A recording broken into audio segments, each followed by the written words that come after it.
Gomorra. Gênesis, capítulo de número 19.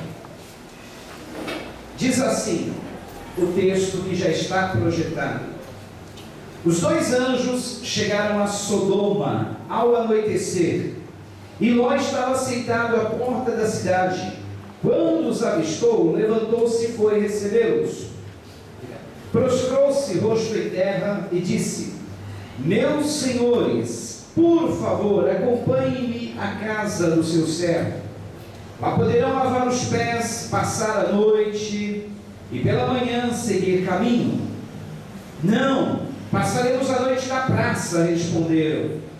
Mas ele insistiu tanto com eles que finalmente o acompanharam e entraram em sua casa.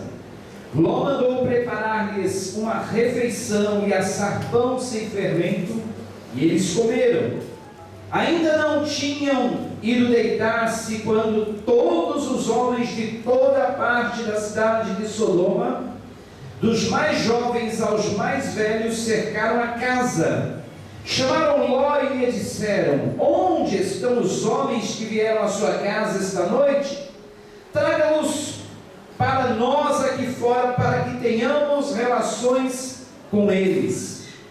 Ló saiu da casa, fechou a porta atrás de si e lhes disse: não, meus amigos, não façam essa perversidade. Olhem, tenho duas filhas que ainda são virgens. Vou trazê-las para que vocês façam com elas o que bem entenderem, mas não façam nada a estes homens, porque se acham debaixo da proteção do meu teto. Saia da frente, gritaram, e disseram: este homem chegou aqui como estrangeiro, e agora quer ser o juiz? Faremos a você pior do que a eles. Então empurraram Ló com violência e avançaram para arrombar a porta. Nisso, os dois visitantes agarraram Ló, puxaram-no para dentro e fecharam a porta. E depois feriram de cegueira os homens que estavam à porta da casa, dos mais jovens aos mais velhos, de maneira que não conseguiam encontrar a porta. Os dois homens perguntaram a Ló: você tem mais alguém na cidade? Genros, filhos ou filhas, ou qualquer outro parente? Tire-os daqui, porque estamos para destruir este lugar. As acusações feitas ao Senhor contra este povo são tantas que ele nos enviou para destruir a cidade. Então Ló foi falar com seus genros, os quais iam casar-se com suas filhas, e lhes disse: saiam imediatamente deste lugar, porque o Senhor está para destruir a cidade. Mas eles pensaram que ele estava brincando. Ao raiar do dia, os anjos insistiam com Ló, dizendo: depressa, leve daqui sua mulher e suas duas filhas, ou vocês também serão mortos quando a cidade for castigada. Tendo ele hesitado, os homens o agarraram pela mão, como também a mulher e as duas filhas, e os tiraram dali à força, e os deixaram fora da cidade, porque o Senhor teve misericórdia deles. Assim que os tiraram da cidade, um deles disse a Ló: fuja por amor à vida, não olhe para trás e não pare em lugar nenhum da planície. Fuja para as montanhas, ou você será morto. Ló, porém, lhes disse: não, meu senhor, seu servo foi favorecido por sua benevolência, pois o Senhor foi bondoso comigo, poupando-me a vida. Não posso fugir para as montanhas, senão essa calamidade cairá sobre mim e morrerei. Aqui perto há uma cidade pequena, está tão próxima que dá para correr até lá. Deixe-me ir para lá, mesmo sendo tão pequena, lá estarei a salvo. Está bem, respondeu ele, também lhe atenderei esse pedido. Não destruirei a cidade da qual você fala. Fuja depressa, porque nada poderei fazer enquanto você não chegar lá. Por isso a cidade foi chamada Zoar. Quando Ló chegou a Zoar, o sol já havia nascido sobre a terra. Então o próprio Senhor fez chover do céu fogo e enxofre sobre Sodoma e Gomorra. Assim ele destruiu aquelas cidades e toda a planície, com todos os habitantes das cidades e a vegetação. Mas a mulher de Ló olhou para trás e se transformou numa coluna de sal. Na manhã seguinte, Abraão se levantou e voltou ao lugar onde tinha estado diante do Senhor. E olhou para Sodoma e Gomorra, para toda a planície, e viu uma densa fumaça saindo da terra como fumaça de uma fornalha. Quando Deus arrasou as cidades da planície, lembrou-se de Abraão e tirou logo do meio da catástrofe que destruiu as cidades onde Ló vivia. Oremos. Senhor Deus, nessa noite que estamos aqui reunidos na Tua santa presença, Pai, pedimos a Tua bênção, pedimos a Tua paz, pedimos a Tua proteção sobre nós, pedimos que Tu nos direcione no estudo da Tua palavra, na mensagem que será proferida, para que possamos nos edificar, para que possamos crescer, para que possamos nos fortalecer, para que a Tua palavra nos ilumine, para que a Tua palavra venha nos dar direção neste mundo, para que nós saibamos alertar aqueles que estão em perigos nesse mundo, para podermos alertar nossas famílias, nossos entes, nossos queridos, amigos, pessoas que nós queremos ver salvos dessa destruição iminente que está sobre o mundo, Pai. Nos ajuda, nós precisamos de Ti, Pai. Ser com cada família, ser com cada pessoa, Senhor. Abençoe e fortaleça cada família através desta palavra, que as crianças, os adolescentes, os jovens possam estar protegidos contra todas essas influências malignas que têm rondado as famílias, que têm açoitado as famílias, que têm atacado os lares, e principalmente nossas crianças, adolescentes, jovens, Pai, que essas ideologias modernas, ó Pai, que estão fazendo a cabeça de muitos, ó Pai, não venham entrar nos nossos lares, nas nossas famílias, não venham contaminar, Pai, aqueles que nós queremos ver protegidos, Pai, contra esses males. Ah, Senhor, que a Tua armadura, a armadura do Senhor esteja sobre nossas vidas, que o muro de fogo esteja cercando nossas famílias, ó Pai, e que assim, debaixo da Tua graça, debaixo da Tua unção, debaixo da Tua proteção, venhamos estar, Pai, protegidos, salvos contra todas essas calamidades que têm açoitado o mundo, Pai. Assim nós oramos e Te agradecemos em nome de Jesus. Amém. O texto que nós acabamos de ler, queridos, fala da destruição de duas cidades da antiguidade, Sodoma e Gomorra.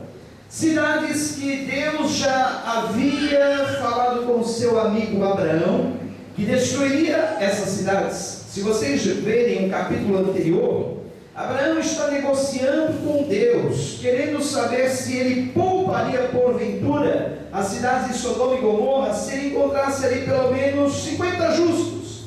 Deus falou: olha, Abraão, não dá para atender o seu pedido, porque eu não consigo encontrar 50 pessoas justas morando em Sodoma e Gomorra.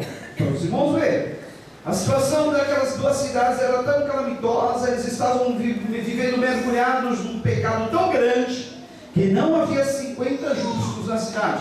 E pasmem, Abraão foi negociando com Deus, baixou para 45, de 45 para 30, 20, chegou a 10, e Deus falou: olha, Abraão, infelizmente eu não posso atender o seu pedido de poupar essas duas cidades, porque eu não encontro 10 pessoas justas dentro dessas duas cidades, Sodoma e Gomorra. Eu não sei qual é a população daquelas duas cidades, mas com certeza milhares, centenas de milhares de pessoas deviam viver ali nas duas cidades. E Deus não conseguia encontrar 10 justos sequer vivendo no meio daquelas duas cidades. Razão pela qual Deus resolveu destruir todas aquelas duas cidades com todos os seus habitantes, poupando apenas e tão somente a família de Ló.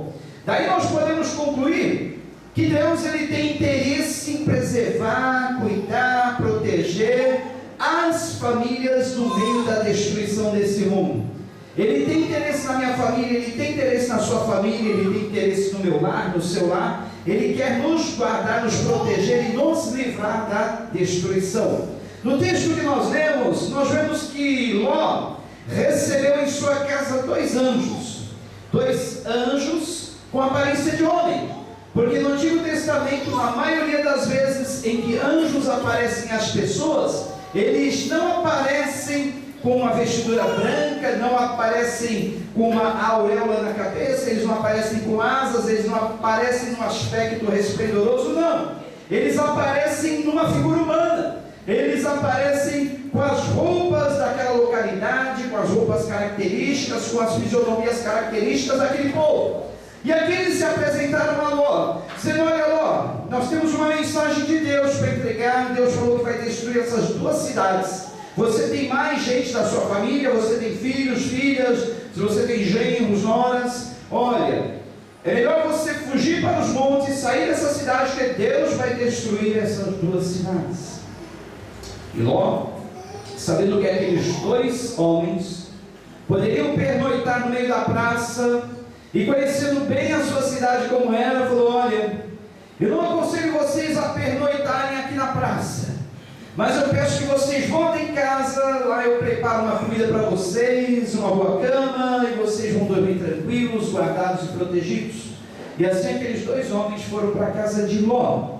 E ao anoitecer, percebam que a palavra de Deus fala que muitos homens moradores daquelas cidades, dos mais jovens até os mais velhos, cercaram a casa de Ló, bateram no portão e disseram: ó Ló, traz para fora esses dois homens que entraram na tua casa, Ló, porque nós queremos ter relações sexuais com eles.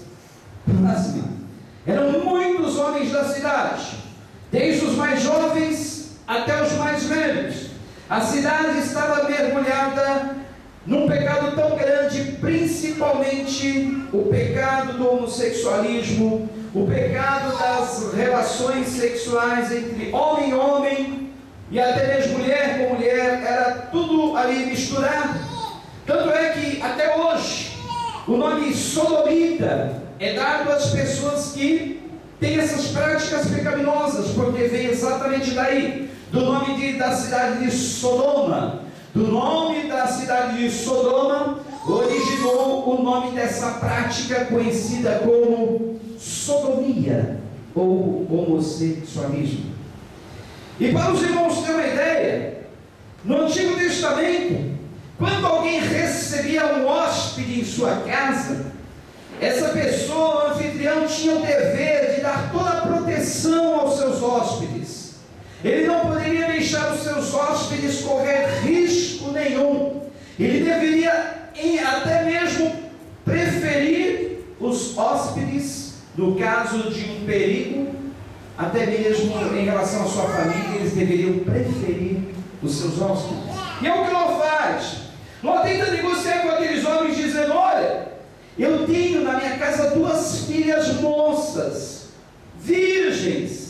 Façam vocês com elas o que vocês bem entenderem, mas deixem meus hóspedes em paz, não façam nada com eles. Olha só, que situação. E mesmo assim, aqueles homens não quiseram as filhas de Ló.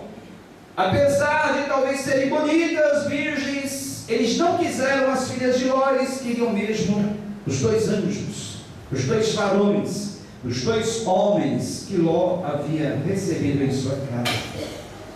E aqueles anjos, vendo que Ló não obtiveram sucesso na negociação com aqueles homens, disseram: olha Ló, se afaste, deixe conosco agora. E os dois anjos feriram de cegueira todos aqueles homens que cercaram a casa, de modo que nenhum deles mais podia encontrar a porta da casa, a entrada da casa. Ficaram tateando lá pelo caminho, e assim se livraram daqueles homens perversos. E os anjos então continuam conversando com Ló, dizendo assim: olha Ló, a situação realmente está calamitosa, você e sua família vão ter que realmente sair dessa cidade. Ló, fuja para os montes, porque não tem outra alternativa. Deus vai destruir estas duas cidades. Ló, procurando então negociar com o anjo, ele diz assim: olha, tem uma cidade perto daqui, será que eu não poderia ir para lá, fugir para lá? E convenceu os anjos, então conseguiu ir para a cidade vizinha, que ganhou o nome de Zoar, e ali ele encontrou então abrigo. Só que aconteceu um fato muito interessante nesta saída de Ló, daquelas duas cidades, da cidade de Sodoma. Ao sair da cidade, quando Deus já estava mandando uma chuva de fogo e enxofre dos céus, a mulher de Ló, ela ficou um tanto hesitante, como que: vou ou não vou? Fico ou não fico? E agora? Ló, nós estamos deixando nossa casa para trás, Estamos deixando nossos bens, será a nossa vida construída até aqui. Oh, essa cidade é tão boa para nós. Oh, será que nós temos que ir mesmo? E naquela hesitação, a chuva de fogo e enxofre caída do céu da parte de Deus atingiu aquela mulher. E ela ficou ali transformada numa estátua de sal, uma coluna de sal. Os irmãos têm uma ideia? Essas duas cidades, Sodoma e Gomorra, hoje elas estão localizadas, soterradas numa região que é a região do Mar Morto. Esse Mar Morto, ele tem uma quantidade de sal muito grande em suas águas. Tanto é que ali não nasce vida, não tem vida nem marinha, vida vegetal, não tem nenhuma espécie de vida. E as águas são tão densas de sal, que uma pessoa pode deitar tranquilamente e boiar sobre as suas águas, e até mesmo quase que ficar sentada lendo um jornal. É assim, a região do Mar Morto, conhecida como a região mais baixa da terra. E é nesta região que está soterrada as cidades de Sodoma e Gomorra, como prova que realmente houve essa chuva de fogo e enxofre dos céus, e os elementos combinados transformaram-se em sal, e por isso que essa região desse mar é tão densa na quantidade de sal. E ali a mulher de Ló ficou transformada numa coluna de sal. Gente, traduzindo isso para os nossos dias, nós estamos vivendo os dias de Sodoma e Gomorra aqui na terra. Vocês têm se inteirado aí das últimas notícias, como está essa questão? E eu, assistindo uma entrevista de um sociólogo, ele chamou essa geração de geração X. Ele disse assim: olha, vamos supor que nós estivéssemos na geração X, a próxima geração seria a geração Y, e a outra futura geração, a geração Z. Todo mundo sabe que a nossa geração X ainda tem uma certa tendência a repelir esta questão do homossexualismo, essa questão da ideologia de gênero. É uma geração que está lutando contra. Apesar de ter os adeptos seguidores dessas ideologias, a quantidade de pessoas que é contra ainda é maior. Só que na próxima geração, a geração dos nossos filhos, que será chamada geração Y, 40% já serão favoráveis a essa ideologia, 40% inclusive vão se declarar praticantes e favoráveis a tudo isso. 40% já na próxima geração. Agora vamos chamar a outra futura geração, a dos nossos netos, de geração Y. Quando os nossos netos já tiverem uma idade mais ou menos adulta, pasmem, queridos, 60% da população mundial se declarará favorável às questões do homossexualismo, da ideologia de gênero e dessa porcariada toda. 60%. Dados alarmantes, né?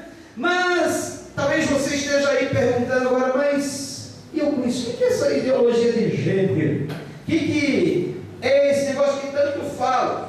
Na verdade, essa ideologia de gênero, ela chegou nos anos 90 e se intensificou mais nos dias de hoje, né? Através de uma declaração de Simone de Beauvoir, que disse assim: ninguém é homem ou mulher, todo mundo deveria tornar-se homem ou mulher.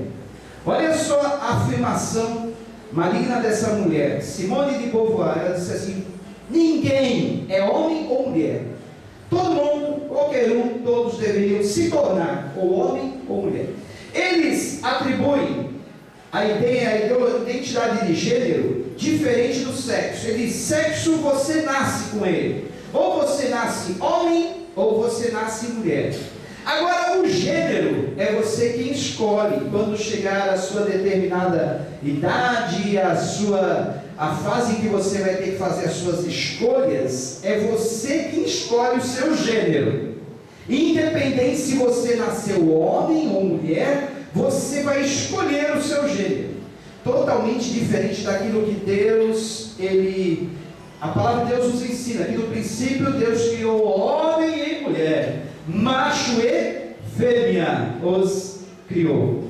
Deus criou no princípio homem e mulher, macho e fêmea os criou. Agora, queridos, veja bem, reparem, no princípio, há tempos atrás, muito tempo atrás, o homossexualismo era proibido e condenado. Não sei se vocês lembram dessa, talvez nem seja da nossa época, com certeza, mas era proibido e condenado. Depois de um tempo, passou a ser tolerado. Mais um tempo, aliás, nos tempos de hoje, ele é incentivado. Agora, não se admire se num tempo muito próximo ou remoto, ele não for obrigatório, ele não for imposto. Eles disseram: olha, você tem que ser os dois gêneros, você tem que ser bissexual, você tem que ser dos dois gêneros, senão você não está no padrão adequado do mundo. Mas nós vamos chegar a esse tempo se Jesus não voltar antes, se a situação do mundo não chegar a uma condição em que Deus não suporte mais. E vocês não sabem, como eu também não sabia, mas existem muitos interesses por trás de tudo isso. Vocês sabiam que existem organizações mundiais, que têm interesse, um grande interesse mesmo, que esse negócio se propague? Por exemplo, as organizações que cuidam da população, desse negócio do controle de natalidade, essa expansão demográfica. Vocês sabem que a quantidade de pessoas no mundo está se multiplicando. E existem organizações mundiais preocupadas com isso. Então, eles pensaram assim: uma das formas de nós combatermos a explosão demográfica, o crescimento mundial das pessoas, é incentivando o homossexualismo. Por quê? Homem com homem não se reproduz, e nunca vão conseguir fazer uma reprodução entre homem e homem. Mulher com mulher também não se reproduz, nunca vão conseguir fazer. Por mais que eles inventem técnicas de inseminação, implantação, eles não conseguem fazer, na verdade, homem com homem se reproduzir. Sempre tem que ter a participação de dois sexos no meio da reprodução. Então, eles pensaram: olha, uma das formas de nós combatermos essa explosão demográfica, fazermos o controle de natalidade do mundo, é incentivarmos essas práticas. Quem sabe no futuro, a maior parte da população vai ser homossexual, e aí nós vamos conseguir, então, um controle maior da natalidade. Olha que coisa maligna. Existem também interesses de diversas grandes empresas mundiais, por exemplo, empresas ligadas ao turismo, ao entretenimento, até isso eu fiquei sabendo. Por quê? Eles pensam assim: bom, se um pai de família ou uma mãe não tiverem filhos para cuidar, filhos para criar, eles vão ter mais tempo e dinheiro para passear, para curtir o turismo, para curtir o lazer, entretenimentos. Então nós temos que acabar com essa instituição chamada família. A nossa Constituição, a Constituição do Brasil, ela possui 5 artigos, 17 parágrafos e 9 incisos tratando sobre a família. O artigo 226 da Constituição diz assim: a família é a base